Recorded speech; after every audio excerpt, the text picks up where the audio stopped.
In 1884, after losing his wife Alice Hathaway Lee, Theodore Roosevelt left New York and went to the Badlands in North Dakota. He ran cattle, hunted thieves, and learned the hard frontier life. Later, he demanded firmness from William McKinley, but accepted becoming vice president in March 1901. In September, after the president's assassination, he assumed the White House. In 1877, a thin boy with a hard gaze, newly christened as Billy the Kid, was already trading shots in the New Mexico territory. With a reputation growing with each duel and escape, he emerged among ranchers and sheriffs as a symbol of a lawless frontier. From then on, the myth would take shape, and no one would know where the boy ended and the legend began. On the U.S. frontiers of the 19th century, photography opens a window into overlooked backstage scenes.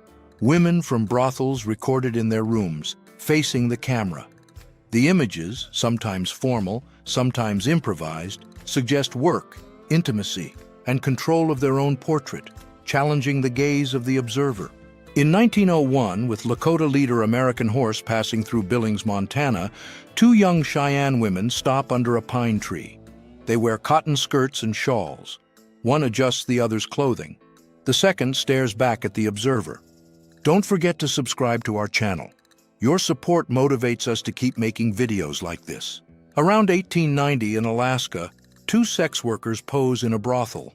The rush for mining and fishing jobs had brought men to the frontier. With few women, houses run by madams emerged. They set prices, provided room and board, took a share of the earnings, and imposed rules to avoid fights, arrests, and rigid schedules. Make sure to subscribe to our channel. Your support really helps us out. In Death Valley in the 1870s, Borax began to move again.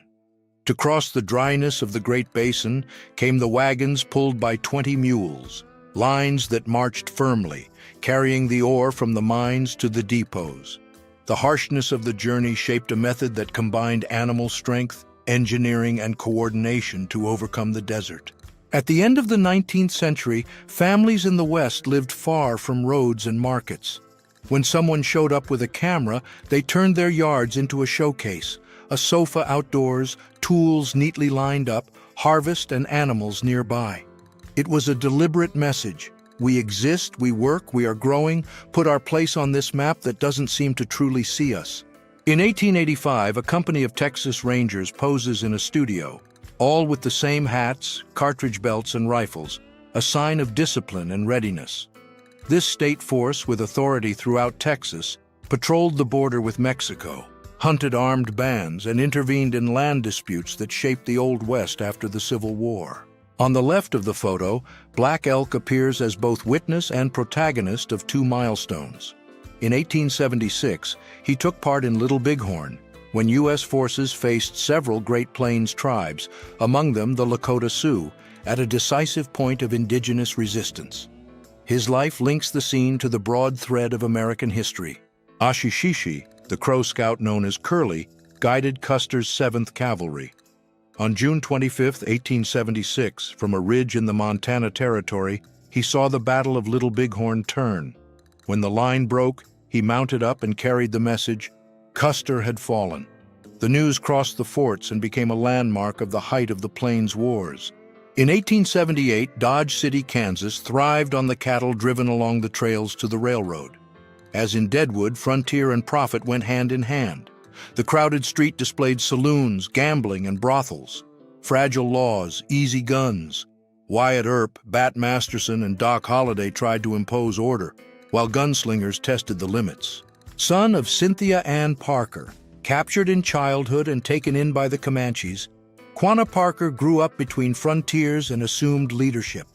When buffalo hunters invaded the plains, he rose in resistance, wove alliances and strategies to defend land and culture, opening the passage between an end and a beginning.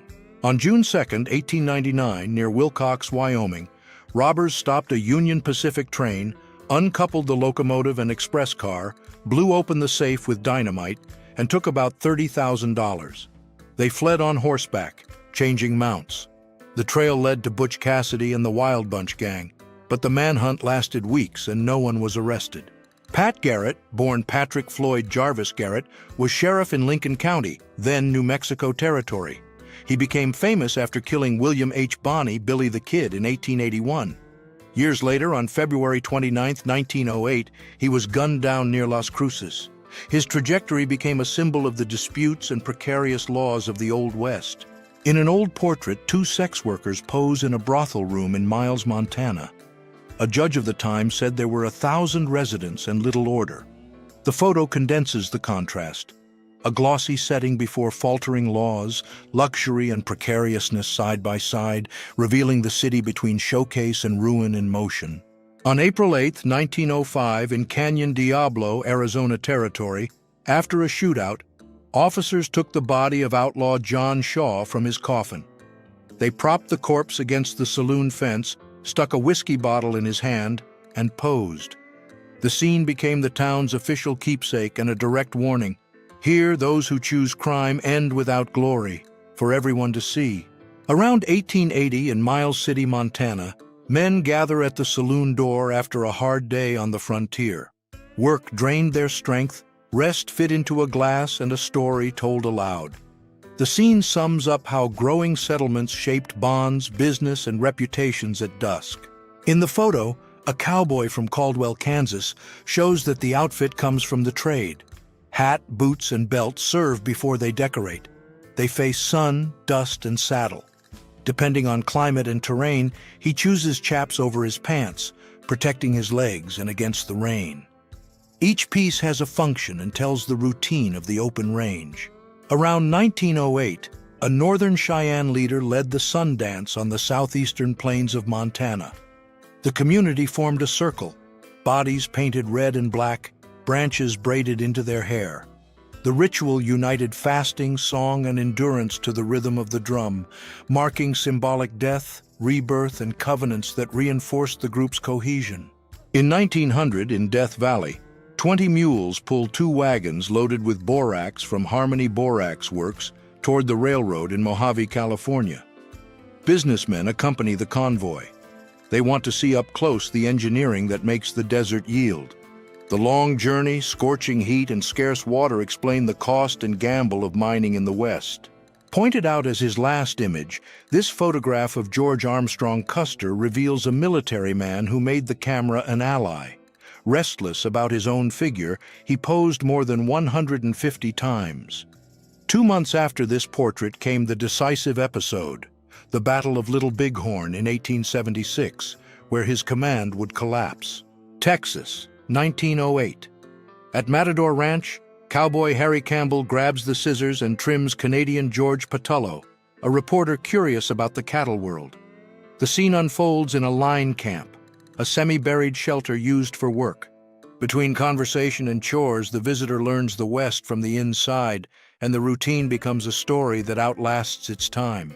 In May 1862, a settler family gathers in front of their log house in what was then Nebraska Territory, in the American Midwest.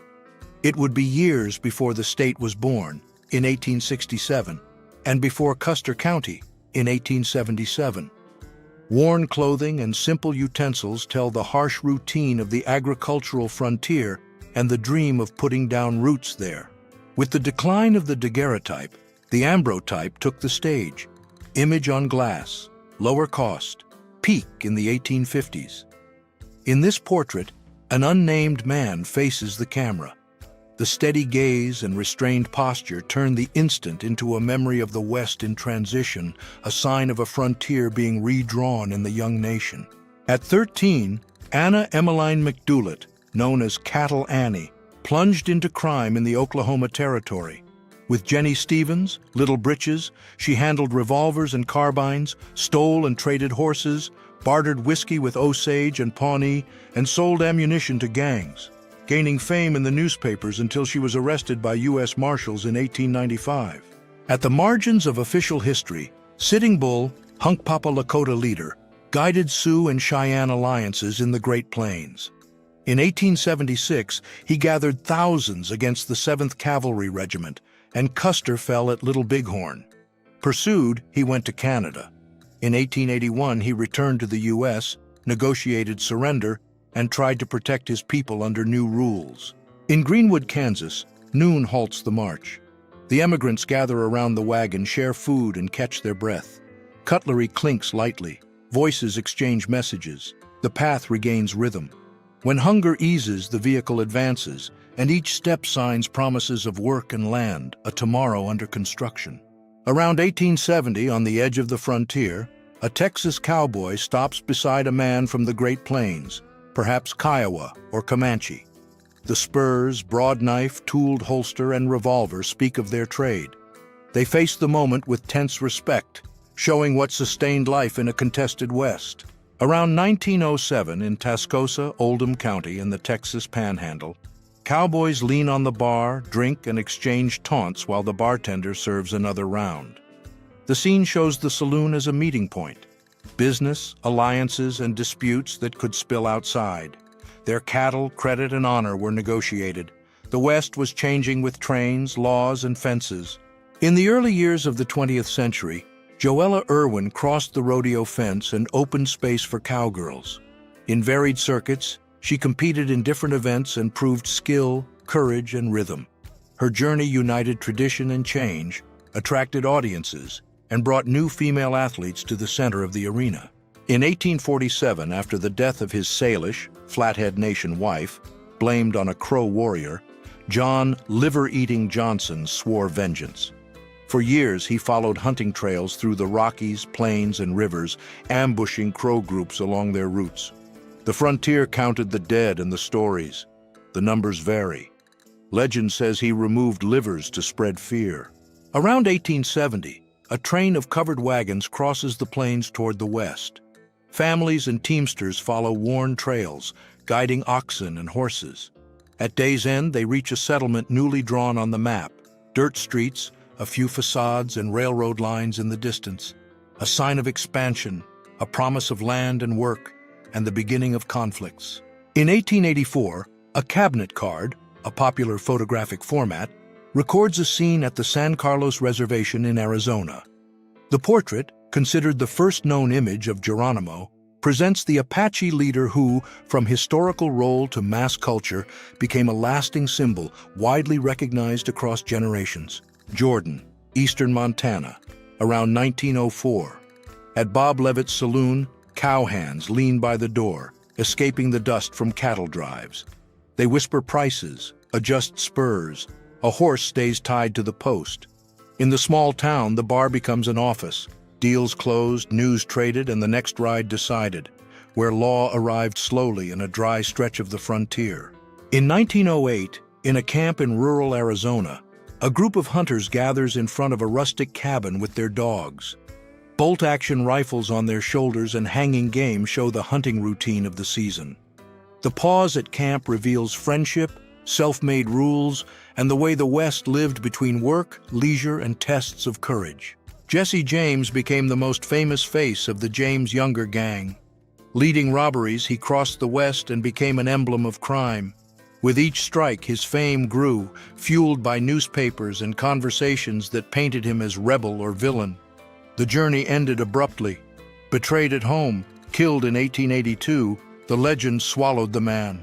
In October 1862, weeks after Antietam, Abraham Lincoln went to Sharpsburg to see the Union Army firsthand. He walked with Allen Pinkerton, head of intelligence, and General John A. McClernand. They crossed tents and wagons under a heavy sky, checked morale and supplies, and, amid maps and doubts, decided how to carry the war forward. Around 1905, water service men cross a dirt street carrying a large barrel on a wagon. Two pull by the shafts, another guides the animal and sets the route. This was how water arrived before pipes in many cities. From house to house, human and animal effort, a routine that kept neighborhoods alive and heralded the shift to piped networks. Symbol of U.S. expansion, Kit Carson crossed trails that defined the West. He left the fur trade, became an explorer, and in the mountains earned fame for endurance. Later, he guided John Pathfinder Fremont on decisive expeditions, fixing his name in an era when maps were born step by step and opened future paths. On December 29, 1890, at Wounded Knee Creek, South Dakota, The 7th Cavalry Regiment surrounded a Lakota camp to collect weapons, fearing the ghost dance.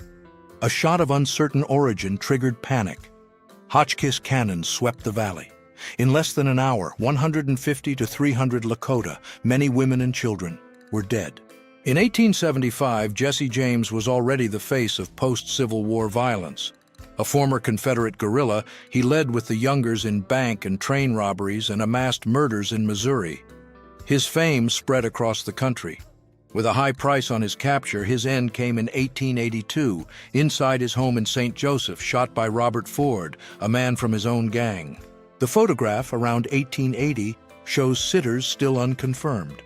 Researchers point out that the standing man may be John Kinney, who in 1875 took command of a gang in southern New Mexico. By occupying that role, he gained notoriety and marked the criminal scene. For that reason, the image still raises questions. In 1948, in the hills of Montana, veterans of Little Bighorn returned to the 1876 battlefield by the river. Lakota and Cheyenne reenacted the fight, where the 7th Cavalry broke, who tried to flee, where they advanced. Bill Dulan recorded the meeting. It was the farewell of a generation and a reckoning with history. Dulan would die in 2020. In 1893, in Oklahoma Territory, a newly founded settlement sees running water arrive. Crews dig trenches, lay pipes, and raise the tower that will provide pressure to the faucets. The first jet marks the turning point. Fewer buckets, more routine, and more confidence. With the system in place, the community bets the town will grow around that reservoir. In 1899, Pearl Hart robbed a stagecoach and entered the history of the West. The news crossed states, brought her name to headlines, and in a short time to Cosmopolitan magazine. There, her figure took on public outline and was fixed as a farewell sign of an era when old trails gave way to a new country. In 1907, Samson Beaver of the Stoney Nakoda Nation met explorer Mary Schaffer. With his wife Leah and daughter Frances Louise, he drew from memory a map of a lake in the mountains. Schaffer followed the clues to Chaba Imne, now Moline Lake, and recorded the place on official maps, showing how indigenous knowledge opened paths. In 1904, a Dine group crosses Canyon de Chelly in northeastern Arizona within Navajo Nation. The route reveals herding and travel paths at the start of the 20th century, in a period when federal policies and trading posts were redefining ways and rhythms. The scene connects to expeditions and studies that watched and described native life. At 15 years old, Rose Dunn, the Rose of Cimarron, crossed the border from news into legend. In 1895, in Ingalls, Oklahoma Territory, she is said to have helped her fugitive boyfriend in a shootout between agents and outlaws. Versions differ, but it was there that her name left anonymity and began to fuel the myth of the Old West. In 1890, in Oregon, mines used water cannons to break down hillsides and wash out gravel rich in gold. Mounds of mud slid down and clogged streams. To open ditches and move pumps, they cut down forests and cleared land. Rivers shifted, bridges collapsed, farms downstream lost ground, and towns and commerce felt the impact for decades. In small Manhattan in Nye, Nevada, pedestrians walk along Main Street in the early 1900s. The place was born in 1867, when silver was found in the nearby mountains. Almost 4 decades later, the gold of 1905 attracted waves of people. In a short time, more than 4,000 residents built shops, inns, and hope in the high desert of the American West. From the front to the corral, Texas John Slaughter traveled a path that illuminates the Old West. In the Civil War, he served as a Texas Ranger. With peace, he followed cattle and established his last ranch near Douglas, Arizona. A photo from around 1885 crystallizes the turning point and extends his memory to those arriving now. In 1869, a Western Shoshone stops on a cliff and stares at the tracks that had just stitched the country together. Below, the Humboldt River winds around rocks and disappears into the canyon near Carlin. The Union at Promontory Summit, in the Utah Territory, brought speed and profit but pushed frontiers over tribal lands. The train passed and carried history's course with it. Around 1900, in an uncertain spot in the American West, A group of cowboys takes a break beside the chuck wagon. The food line forms. Wide-brimmed hats and tied neckerchiefs reveal life on the trails. Holsters hang from belts, signs of hard work and constant risk, while the cook sets the rhythm before the herd moves on. Olive Oatman turned her own life into proof of endurance. Captured by the Mojave, she lived with the community and, in that coexistence, received on her chin a tattoo in blue cactus ink. It was not ornament. It was a rite that, according to tradition, ensured a serene passage to the afterlife. Thus, the mark became a reminder of crossed destinies. In 1910, in Mercer County, West Virginia, talk in church pews and market stalls still turned to two brothers who, half a century earlier, had marched on opposite sides of the Civil War, one in Confederate gray, the other in Union blue. The family went on with life, but the town kept wondering what choice can split a home in two. In 1873, residents gather in front of a church built on rocks in Zuni Pueblo, Cibola County, New Mexico. The record comes from 19th century federal expeditions and shows a place inhabited by the Aishewee for millennia, where the Pueblo's layout follows the dry geography. Those who built here knew how to read the landscape. The Texas Rangers emerged improvised in 1823, when Stephen Austin summoned men to protect settlers. In 1835, they gained official structure. Throughout Texan history, they patrolled borders, hunted fugitives, and carried out missions that upheld order in a growing territory and consolidated their fame. Skagway, 1898. Jefferson Randolph, Soapie Smith, runs Jeff Smith's parlor while the Klondike Gold Rush crowds the streets. He rigs raffles, runs shell games and a fake telegraph, keeps his gang on a tight leash, and buys off officials. The entire town becomes his business. Prospectors become prey. In 1892, in a brothel in Pennsylvania, a sex worker waits in the room where she receives clients.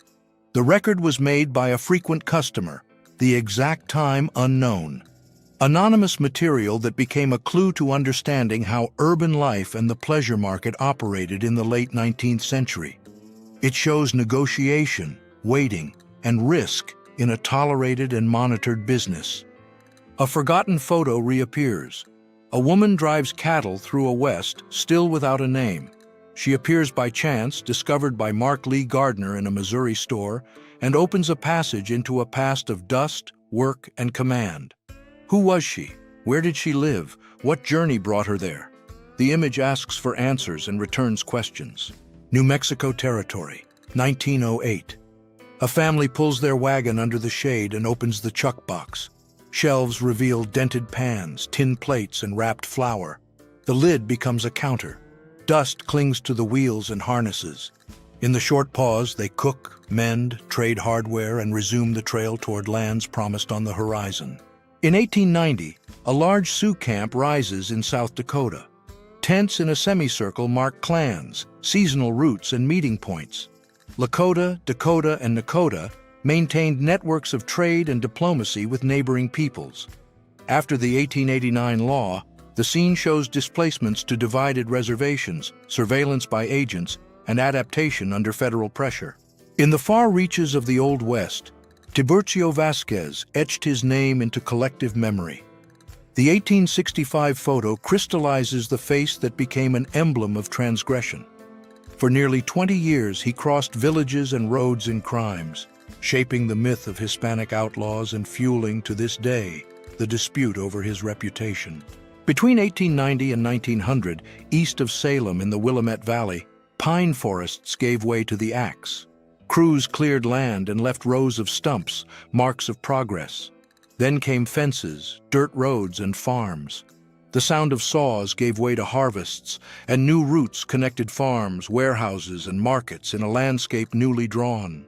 In 1851, young Olive Oatman was captured after a Yavapai attack that killed her parents in present-day Arizona. Taken with her 7-year-old sister Mary Ann, they lived as slaves and about a year later were traded to the Mojaves for horses. There, Olive received facial tattoos. Mary Ann died of starvation. In 1856, she was rescued near Fort Yuma. In the Old West, the routine of cowboys went beyond cattle drives. Between one drive and another, Many sought the studio to immortalize themselves. Worn hat, used boots, firm belt. The portrait became a keepsake and a certificate of trade, putting on paper the life they rode and wanted to preserve as a milestone for themselves and those who remained. Around 1905, near Dodge City, Kansas, life on a small farm takes a pause. The Price family lines up in front of their wooden house. To the left, Bill Cope holds a puppy on a bicycle frame. Wearing wide-brimmed hats, they all face the newness, to record that times had changed, and they were there to prove it. 1869, Promontory Summit, Utah. A native man faces the completed transcontinental railroad, which links California to the east. For banks, politicians, and companies, it was integration and profit. For many native nations, it meant loss of lands, weakened sovereignty, and broken communities. The country united while native worlds were crossed.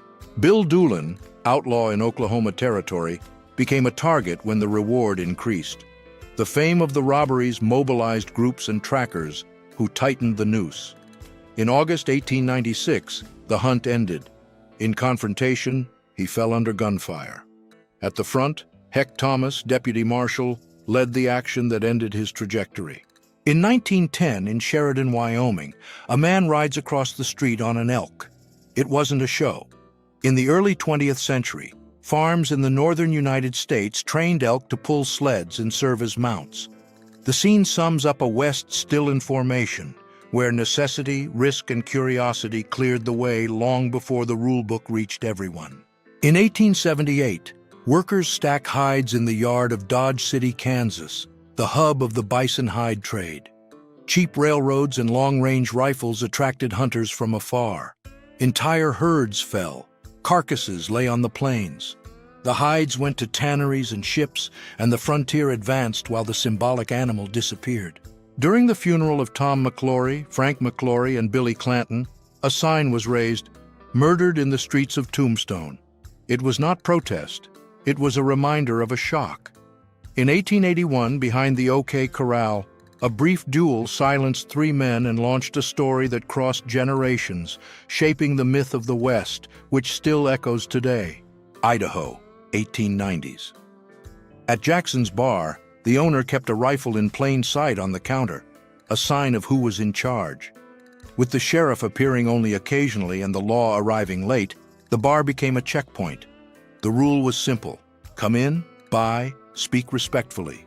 Miners, cowboys, and travelers knew any slip could cost dearly. In 1905, Orland Osgood set up a bar in what would later become Carter County, Montana. At the counter, cards and deals changed hands. In the rooms, short sleep. Cowboys, miners, and travelers coming from southeastern trails traded stories, credit, and cattle. Between comings and goings, the place became the knot that held the region together. In 1887, in Nebraska, a settler family poses in front of their clapboard house. The clothes mix work and Sunday best, children in the middle, adults on the ends, showing who rules and who grows. The highlight and straight framing suggest that a passing photographer staged the scene to preserve proof of progress. It is the West turning into the family's official memory. Kate Rockwell, stage performer, made her mark on Alaskan miners in the late 19th and early 20th centuries. In crowded saloons, she alternated songs and steps that led laughter to attentive silence. The climax came with the red chiffon, her trademark. Thus, she tamed rough nights and left a vivid memory on that frontier. In 1892, Creede, in southwestern Colorado, boiled with the silver rush. The dirt street saw slow wagons. On each side, wooden shops opened early, and the post office sign guided newcomers. Telegraph poles marked the way. On the dry slope, one could see a city that had grown too fast on the edge of a mountain valley. When the war ended on paper, violence continued on the ground. In northern Texas in the 1860s, Confederate veterans formed armed bands, attacking roads and silencing freed people and Union sympathizers. The battlefront turned into guerrilla warfare, while the law, slow to move, tried to catch up. In Sherman, this turn gained force. In the 1865 photo, Wild Bill Hickok appears without stage scenery or costume. Far from the theatrical outfits of other poses, he wears what he used in everyday life: The detail reveals his preference in presenting himself in the Old West. Looking at the image, a faithful portrait emerges of the style and clothing choices of the time without studio tricks. In 1880, in California Gulch near Leadville, the field was changing. The placer gold rush of the 1860s gave way to carbonate silver ore. Shafts, tunnels, and small smelters marked the hillsides. With the arrival of narrow-gauge railroads, the district entered trade routes and Leadville's boom gained strength. In Fort Belknap, Montana, an Aaninan woman faces the century with a name forged in resistance, takes a prisoner Blackbird. On the northern plains, her people lived for decades under federal control, but held on to their language, cared for rituals and family, adapting tradition to stand firm, passing the struggle to today without giving up memory. In 1876, at the height of the cattle drives, Bat Masterson and Wyatt Earp posed in Dodge City. The image is not just a record, it consolidates the alliance of two lawmen willing to impose order in a frontier town. By fixing this meeting, the portrait connects the cattle trails to the birth of an authority that would shape the history of the United States. In 1885, on a clear morning, two women in long skirts stop on the main street of Helena in the Montana Territory. They talk about prices and letters as the wooden shops open their doors. Vendors line up goods, wagons head for the mines, dust rises, hooves strike, the bell marks the start of the day, and the mailman quickens his pace. In 1885, at Fort Whipple near Prescott, Arizona Territory, a soldier of the 10th Cavalry marches alongside 3 Apache scouts. They track trails, check passes, and escort supply routes. Between signs in the dust and silences, field alliances guide decisions that push the frontier forward and may redefine the fate of the Southwest. In 1886, in the Loup River Valley, Nebraska, a couple and 3 children built a cabin of planks. The days passed between wheat and cattle by the water's edge. They faced drought, floods, and neighbors miles away. Distant railroad, slow mail. They lived by barter, grain for salt and kerosene, betting the next harvest would pay for winter and the next year's seeds.